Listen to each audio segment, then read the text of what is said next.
अस्सलाम वालेकुम नाज़रीन, मेरा नाम मोहम्मद उमैर है और आप देख रहे हैं sports with Umair. Pakistan cricket board में इन दिनों एक रजीम चेंज हुई है। नजम सेठी साहब दोबारा चेयरमैन पाकिस्तान क्रिकेट बोर्ड बन चुके हैं और रमीज़ राजा साहब अपनी पूरी काबीना समेत जो हैं फ़ारग हो चुके हैं, वो चले गए हैं। सारी कमेटीज़ जो हैं वो ख़त्म कर दी गई हैं।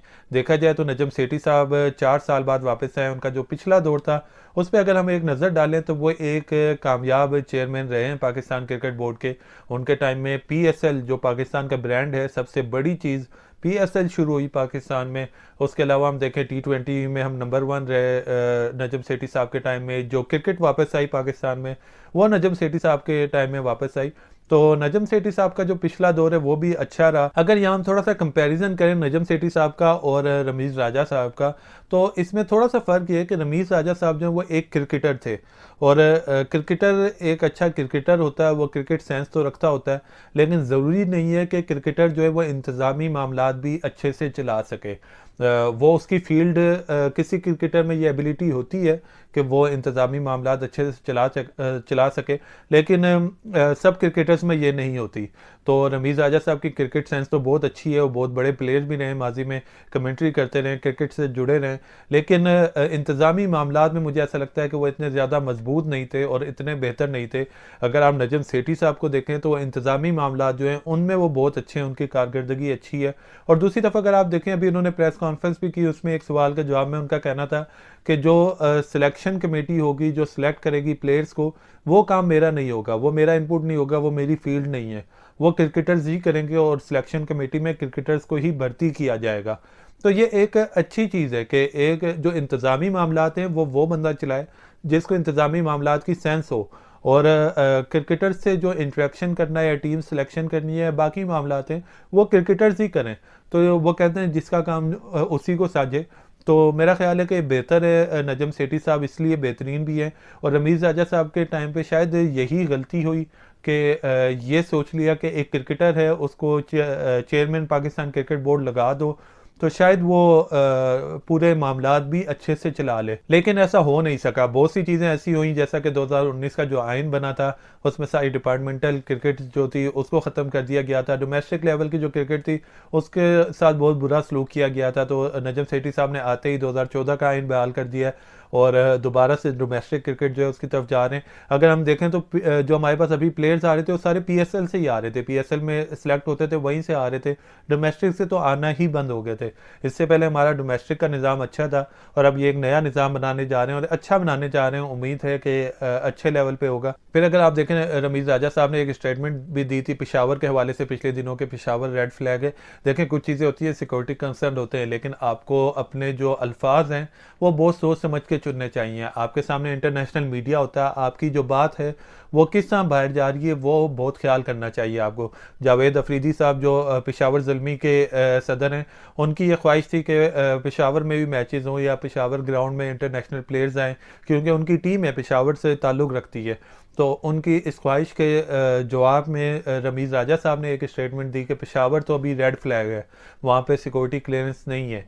तो ये थोड़ा सा एक चीज़ ख़राब है। इस तरह अगर चेयरमैन के मुंह से ऐसी कोई बात निकलेगी तो वो इंटरनेशनल मीडिया में भी जाती है। और अभी पाकिस्तान में क्रिकेट वापस आए कुछ ही अरसा गुजरा है, तो अभी एहतियात करनी चाहिए ऐसी बातें करते हुए। आप देखें, नजम सेठी साहब ने भी आते ही कहा कि हमारे लिए कोई रेड फ्लैग नहीं है।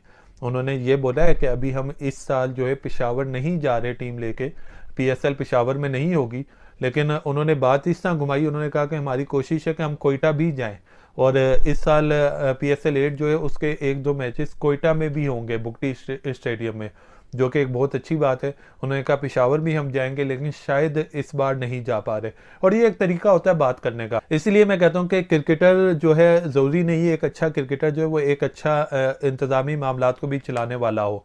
तो ये थोड़ा सा ख्याल करना होता है कि आपने मीडिया से इंटरेक्शन कैसे करना है, आपने अपनी बात कैसे आगे बढ़ानी है, आपने मुल्क का जो आपके मुल्क का मुकदमा है वो कैसे लड़ना है। ये चीज़ें बहुत ज़रूरी हैं, और शायद यही ये वजह भी थी जो रमीज़ राजा साहब को हटाया गया। वरना अगर हम देखें तो सियासी हुकूमत चेंज हुए 8-9 महीने हो चुके हैं, लेकिन रमीज़ राजा साहब अपना काम कर रहे थे।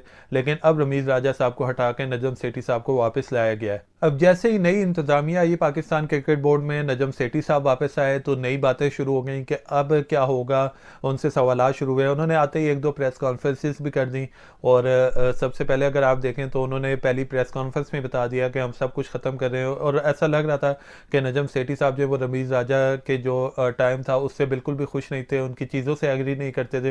उन्होंने आते ही सारी एक झाड़ू फेर दिया, हर चीज़ को ख़त्म कर दिया, उन्होंने सियासत कह दिया। उनसे एक सवाल हुआ जो पिचेस के हवाले से कि पिचेस रावलपिंडी की पिच पे डीमेरिट पॉइंट मिल चुके हैं, 2 पॉइंट मिल चुके हैं।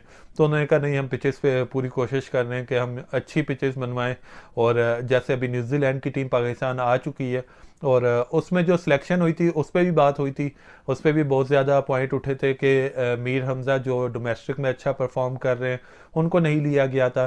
तो हमने देखा कि नजम सेठी साहब ने आते ही एक सिलेक्शन कमेटी बना दी न्यूजीलैंड मैच के हवाले से, जिसमें शाहिद अफरीदी साहब को चीफ सेलेक्टर मुकर्रर कर दिया, उनके नीचे अब्दुल रज़ाक साहब हैं और एक दो और लोग हैं। तो उस सिलेक्शन कमेटी ने आते ही 3 नाम और ऐड कर दिए जो न्यूजीलैंड के खिलाफ स्क्वाड सिलेक्ट हुआ था, उसमें 3 नाम और ऐड कर दिए गए। एक शाहनवाज दानी को ऐड किया गया जिनका टेस्ट डेब्यू होना भी बाकी है। उसके अलावा मीर हमज़ा है, मीर हमज़ा ने एक टेस्ट मैच खेला था ऑस्ट्रेलिया के खिलाफ 2018 में अबू धाबी में, तो उनका वो एक ही टेस्ट मैच था, तो मीर हमज़ा को दोबारा लाया गया। उसके अलावा अगर हम देखें तो साजिद खान को दोबारा लेके आए, इन्होंने से टेस्ट मैचेस खेले हैं और एक अच्छी परफॉर्मेंस रही साजिद खान की। बांग्लादेश के खिलाफ 8 विकेट्स ली थी इन्होंने, तो साजिद खान को भी लेके आए वापस। तो इन 3 नामों को और ऐड किया। अगर हम देखें तो 16 रुकनी एक स्क्वाड जो है वो अनाउंस किया गया था और उसमें अब 3 नामों को और ऐड किया गया। इन्होंने ये किया कि उनमें से कोई हटाया नहीं है बंदा। लेकिन अब अगर आगे के हवाले से हम देखें, शाहिद अफरीदी ने भी मीडिया से बात की है और उनकी बातचीत के हवाले से ऐसा लग रहा है कि शायद अब जो कल मैच होने जा रहा है न्यूजीलैंड के खिलाफ, उसमें सरफराज अहमद को चांस दिया जाएगा रिजवान की जगह, और दूसरा ये है कि मीर हमज़ा या शाहनवाज दानी में से भी किसी को खिलाया जाएगा, साजिद खान को खिलाया जाएगा। और अगर आप बाबर आजम की भी प्रेस कॉन्फ्रेंस देखें तो इससे पहले बाबर आजम जब प्रेस कॉन्फ्रेंस करते थे तो उनका यही होता था कि भाई मैंने ये सिलेक्ट कर लिया, इस बंदे को कर लिया, इसको नहीं किया। लेकिन अब बाबर आजम भी प्रेस कॉन्फ्रेंस में साफियों को यही बता रहे थे कि चीफ सिलेक्टर आ जाएं, सिलेक्शन कमेटी आ जाए, उनसे बैठ के मैं डिस्कस करूंगा और उसके बाद जो प्लेइंग 11 हमारी होगी फाइनल उसको अनाउंस करेंगे हम लोग। तो वो भी अभी जल्दी अनाउंस हो जाएगी, उस पर भी हम एक वीडियो बनाएंगे।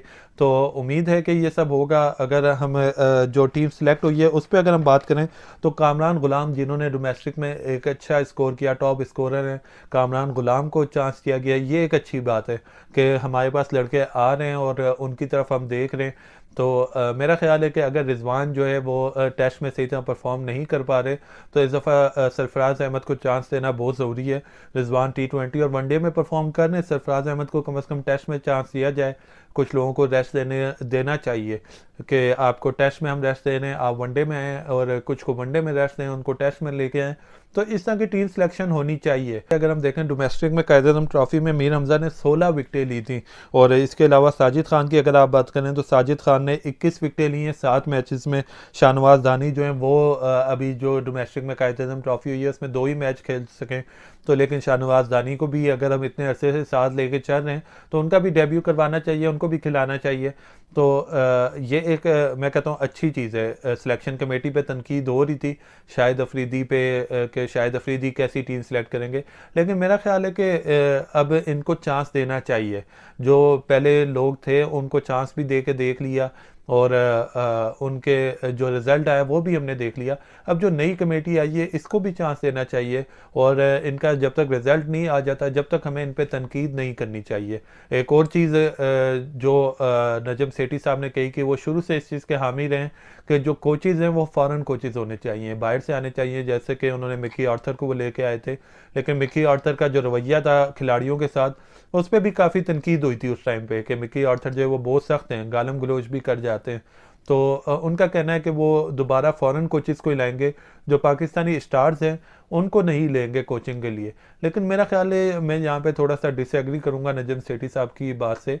हमारे जो पाकिस्तानी स्टार्स हैं ये बाहर जाके कोचिंग करते रहे, इंग्लैंड की टीम को हमारे स्टार्स कोचिंग करते रहे, सकलैन मुश्ताक साहब, तो इंजमामुल हक साहब बाहर जाके कोचिंग करते रहे। तो हम ये नहीं कह सकते कि हमारे जो स्टार्स हैं वो सिर्फ स्टार्स हैं, कोच अच्छे नहीं हैं। लेकिन ठीक है, आप बाहर के कोचेस को लाना चाहते हैं तो एक अच्छी बात है, उनको ला आके उनसे कोचिंग करवाएं। अवाम को तो रिजल्ट चाहिए, रिजल्ट मिल रहा होगा चाहे वो किसी भी जरिए से मिल रहा हो, अवाम खुश होगी। नजम सेठी साहब से सवाल किया गया था कि पाकिस्तान जूनियर लीग एक स्टार्ट हुई है, उसके बारे में आपका क्या ख्याल है? तो उनका कहना था कि अभी तक उन्होंने उसको ख़त्म करने के बारे में तो कोई बात नहीं की। उन्होंने कहा इस पर मशावरत करेंगे और जितनी भी फ्रेंचाइजीज हैं उनके ऑनर्स हैं उनसे बात की जाएगी। इसके अलावा पाकिस्तान विमेन लीग की बात हो रही थी, वो उनका कहना था कि हाँ उसको मैं ज़रूर शुरू करवाऊंगा। तो एक अच्छी चीज़ है। और नजम सेठी साहब जैसा कि मैंने पहले आपको कहा कि वो एक मजबूत चेयरमैन है, क्योंकि उनके ताल्लुकात हैं, उनके हुकूमत में ताल्लुकात हैं, उनके इस्टेब्लिशमेंट से ताल्लुकात हैं। जैसा कि उन्होंने कहा कि हम कोयटा में मैच करवाने जा रहे हैं और कोर कमांडर जो कोयटा है उनसे मेरी बात हो चुकी है कि हम कोयटा में PSL के मैचेस करवाएंगे। तो ये वो एक ज़रा स्ट्रॉन्ग चेयरमैन है। अगर रमीज़ राजा को हम देखें तो रमीज़ राजा इतने स्ट्रॉन्ग नहीं थे, वो अपनी जो पर्सनल कैपेसिटी थी, जो उनकी एक कह लें कि चेयरमैन की जितनी रीच होती है उसके अंदर ही वो काम करते थे। लेकिन नजम सेठी जो है उनके ताल्लुकात उस रीच से बाहर भी हैं, तो वो इसलिए जो है थोड़ा सा बढ़ के मामलात को चला सकते हैं। तो ये सारी चीज़ें थी। अब आगे हमने देखना है कि दोबारा कैसी परफॉर्मेंस रहती है नजम सेठी साहब की। जो पहली परफॉर्मेंस थी वो बहुत अच्छी परफॉर्मेंस थी, उन्होंने अच्छा क्रिकेट के लिए इकदाम किए थे। रमीज़ राजा क्रिकेटर तो बहुत अच्छे थे, लेकिन एज अ चेयरमैन PCB उनसे जो है मायूसी हुई रमीज़ राजा से। अब हमने देखना है कि नजम सेठी साहब कैसे रहते हैं। मेरा ख्याल है कि बाबर आजम को कैप्टनसी से नहीं हटाना चाहिए, हाँ टीम सिलेक्शन में उनकी हेल्प करनी चाहिए। जैसा कि शाहिद अफरीदी ने भी कहा कि हम बाबर आजम को मजबूत करेंगे, हम उनके जो डिसीजन है उनमें उनकी हेल्प करेंगे, हमने उनको कमज़ोर नहीं करना। वो एक वर्ल्ड क्लास जिस तरह बैट्समैन है, वर्ल्ड क्लास प्लेयर है, इसी तरह वो वर्ल्ड क्लास कैप्टन भी बने। और सीनियर का यही काम होता है कि वो अपने प्लेयर को जो है वो मजबूत करते हैं, बैक करते हैं। और कैप्टन को भी ये होना चाहिए कि सिर्फ वो सिंगल हैंडेडली जो है वो फैसले ना करे, वो जो भी सिलेक्शन कमेटी है, जो भी उसके साथ सीनियर्स मौजूद हैं, उनके मशवरे से चले तो एक अच्छी टीम फॉर्म होती है और एक अच्छी स्ट्रेटजी बनती है। तो मेरा ख्याल है कि दो जो टेस्ट मैच हो रहे हैं न्यूजीलैंड के खिलाफ, इनसे भी हमें थोड़ा सा आइडिया हो जाएगा। और इसके बाद जो कुछ होने जा रहा है वो भी हम देखेंगे, क्योंकि सुनने में आ रहा है जो वज़ीर आज़म पाकिस्तान शहबाज शरीफ है उन्होंने नजम सेठी को 120 दिन का टाइम दिया कि आप 4 महीने के अंदर अंदर ये सब कुछ बेहतर करें और टीम को एक ट्रैक पे लेके आएँ। देखते हैं, उम्मीद करते हैं कि इंशाल्लाह ये चीज़ें जो है पाकिस्तान टीम के लिए खुशाइंद होंगी और आगे हम लोग जो हैं अच्छे मैचेस की तरफ जाएंगे, अच्छी टूर्नामेंट जीतेंगे। आगे एशिया कप आ रहा है, फिर वर्ल्ड कप आ रहा है, तो उम्मीद है कि हमारी टीम एक अच्छे उस पर ट्रैक पे आ जाएगी। फिलहाल के लिए इस वीडियो में इतना ही। इस वीडियो को यही एंड करते हैं। अगर आपको मेरी वीडियो पसंद आई हो तो मेरे चैनल स्पोर्ट्स विद उमैर को सब्सक्राइब कर लें और मेरे फेसबुक पेज को भी फॉलो कर लें। मिलते हैं किसी नई वीडियो के साथ, जब तक के लिए अल्लाह हाफिज़।